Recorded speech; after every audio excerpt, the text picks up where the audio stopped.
రాష్ట్రాల్లో జలజగడం కొనసాగుతోంది. గోదావరి బనకచెర్ల ప్రాజెక్టుపై తెలంగాణ ప్రభుత్వం అభ్యంతరం వ్యక్తం చేసింది. ఏపీ ప్రభుత్వం టెండర్లు పిలవకుండా ఆపాలని కేంద్రానికి లేఖ రాసిన మంత్రి ఉత్తమ్ హరీష్ రావు చేసిన ఆరోపణలను ఖండించారు.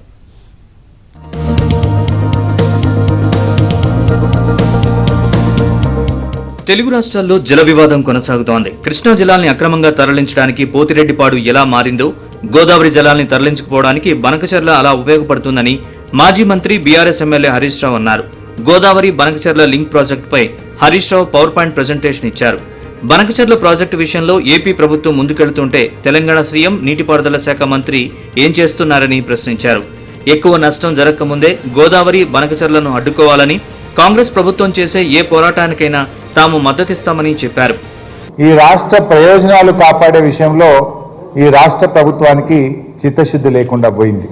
ఈరోజు ఎన్ని బాబ్లీ ప్రాజెక్టులు కలిపితే ఒక బంకచెర్లకు సమానం 100 కదా, ఆల్మోస్ట్ 200 టీఎంసీలు, అది 2 టీఎంసీలు. 2 టీఎంసీల మన బాబ్లీ మీద అంత పోరాటం చేస్తే 200 టీఎంసీలతో అక్రమ ప్రాజెక్టు ఆంధ్రప్రదేశ్ నిర్మిస్తే ఈ రాష్ట్ర ప్రభుత్వం ఎంత పెద్ద పోరాటం చేయాలి? కానీ ప్రభుత్వంలో మీరున్నారు, మీ బాధ్యత తప్పకుండా మీరు ఈ ప్రాజెక్టును అడ్డుకొని ఈ రాష్ట్ర ప్రయోజనాలు కాపాడాలని కోరుతూ ఎందుకు మౌనం వహిస్తున్నారు? అంటే మీ దోస్తానాలు, మీ పాత బంధాలు ఏమన్నా ఉంటే దానికి తెలంగాణ ప్రయోజనాలు ఫనంగా పెట్టరా? అసెంబ్లీ సమావేశాలు పెట్టండి, ఏకగ్రీవ తీర్మానం చేసి తెలంగాణ ప్రజల వాయిస్ను మనం ఢిల్లీకి వినిపించేటువంటి ప్రయత్నం చేద్దాం. గోదావరి బనకచెర్ల ప్రాజెక్టుపై తెలంగాణ ప్రభుత్వం మరోసారి అభ్యంతరం వ్యక్తం చేసింది. దీనిపై కేంద్రానికి మంత్రి ఉత్తమ్ కుమార్ రెడ్డి లేఖ రాశారు.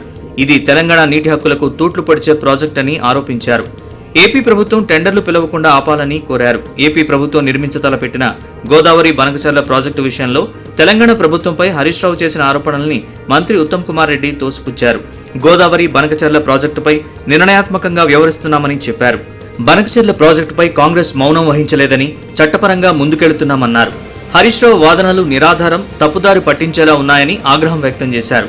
నదీ జలాల హక్కులపై తెలంగాణకు నష్టం చేసింది బీఆర్ఎస్ అని ఉత్తమ్ కుమార్ రెడ్డి విమర్శించారు.